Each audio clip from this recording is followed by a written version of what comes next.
Hello दोस्तों, स्वागत है आपका मेरे यूट्यूब चैनल पर। आज हम बात करने वाले हैं सीरियल पति ब्रह्मचारी के आने वाले एपिसोड के बारे में। आरव की मौत और अरविंद जी के कोमा में जाने के बाद कहानी में एक बहुत बड़ा ट्विस्ट आने वाला है। क्या काव्या लगाएगी आरव की मौत का इल्ज़ाम सूरज पर? चलिए जानते हैं दोस्तों।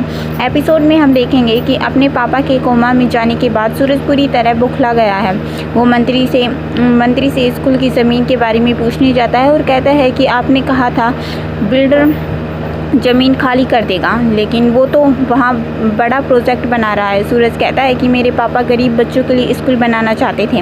अगर आपसे ज़मीन खाली नहीं हो रही तो मुझे बताइए, मैं अपने तरीके से करवा लूँगा।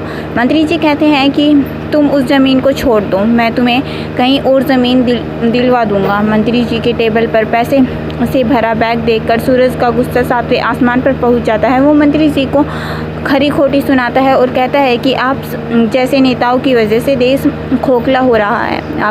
आप लोग गरीब का हर हक मारकर अमीरों का पेट भरते हैं। सूरज मंत्री जी से साफ कह देता है कि मैं आईएएस अफसर हूँ और आपकी काली करतूत पूरी दुनिया के सामने दिखाऊंगा। लेकिन कहानी में ट्विस्ट तब आता है जब सूरज निराश होकर घर लौटता है। काव्या उससे पूछती है कि क्या आरव को इंसाफ मिलेगा।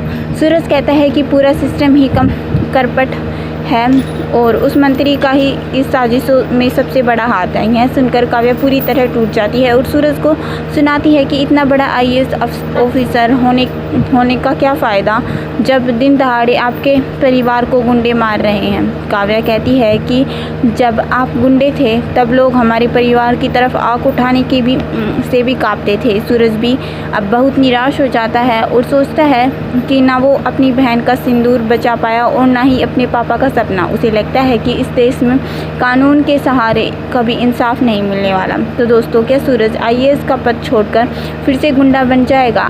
क्या वो इस करपट सिस्टम के खिलाफ लड़ पाएगा? आपको क्या लगता है? कमेंट में अपनी राय ज़रूर दें।